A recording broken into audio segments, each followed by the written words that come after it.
Okay guys, so we first need to learn the difference between the two sides. Let's find the mouth first. That's the easiest way. So the mouth is on the underside right here. The other side I can actually see the white there. Those are the teeth on the inside of the mouth. This is the oral surface, oral for mouth. That means the opposite side is the aboral surface. Remember A means without, so without the mouth. On the oral surface here, besides the mouth, I see these grooves that run the length of the rays. These are called the ambulacral grooves, and inside of them is the tube feet, sitting on the inside here. Then we have spines that make this an echinoderm. On the aboral side, those spines continue into each of the rays or arms. And we have the central disc located in the middle here, and we can find what I feel it with my pointer here. It feels kind of scratchy like a rock. This is called the sieve plate or the metaphorite. And this is where water gets pushed into and pulled into to make the water vascular system of an echinoderm work. At the tip of each of the rays is a small white dot. This is an eye spot. The sea stars can sense changes in light and darkness underneath the water, and so that's how they hunt for prey or avoid a predator. Okay. So once we've labeled all the external anatomy parts on the lab sheet, it's time to do the dissection. You need to find the sieve plate and point it away from you. So it's connected to this arm, and I'm going to point it away from me. I'm going to dissect the arms opposite of the sieve plate. And this is important. Don't dissect the arm near it. Dissect the opposite arms. We're going to cut the tip off of one arm. We're going to come up and take the tops off the other two arms, but we're not going to cut off the sieve plate. So as I come up around here, I'm going to cut up around the central disc, around the sieve plate so I don't cut it off, and then back down. Okay? I'm going to use my scissors to do this. It's going to work a lot better than the scalpel. So I'm staying opposite my sieve plate here. Tuck my scissors inside the tip of it I just cut off. I'm taking off the top of this arm. I think most of my students will say that the sea star is the grossest one. I don't necessarily think it's gross. I think it's just textures and smells you haven't necessarily had before, especially the texture.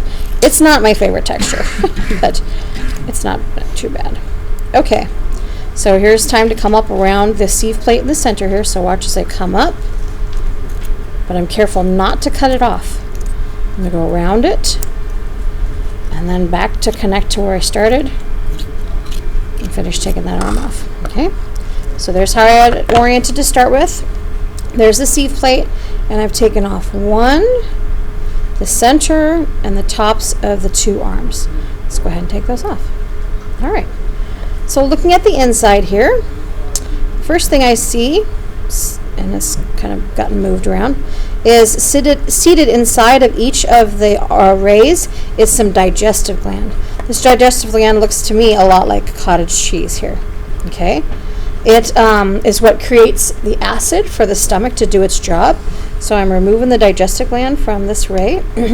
This ray also has some digestive gland. I'm going to go ahead and take that out. And notice way up in the top here, looks kind of like digestive gland, but it's attached, and it's a little bit different color and texture. This is a gonad. This is a reproductive organ.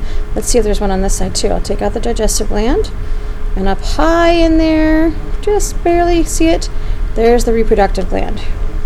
Right here.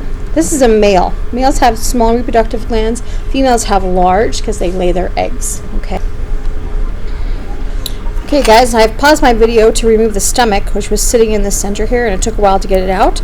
It was thin. Sometimes you can find small bivalves in it as they've eaten their last meal. So what we're going to look at next is the water vascular system. Water comes in through the metaphorite here at the top, and it travels down through a small tube called the stone canal. There's my stone canal tube right there. It got cut by accident.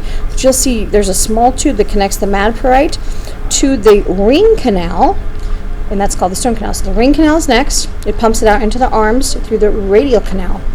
At the tops of the tube feet stick up through and attach to the radial canal. These tops of the tube feet are called ampulla, and it's like they contract and open to push water in and out of the tube feet. You can also see the skeletal system of the sea star here. This is called ossicles, and this is what gives it that spiny skin that gives it structure. So just to go over those parts again real quick, this is the aboral surface. oral surface. On the oral surface, we have the amberlacral groove with 2 feet on the inside and the mouth. There are eye spots at the tips of each of the arms. On the aboral surface, we have the rays, the central disc, the metaporite, which is attached to the stone canal, which is attached to the ring canal, which feeds the radial canal. It fills the ampulla, which is the top of the 2 feet, and the ossicles keep everything in place for the skeleton. We had the reproductive organs that were tucked in tight up against the central disc, and sitting on top of them were the digestive glands. All right, good luck.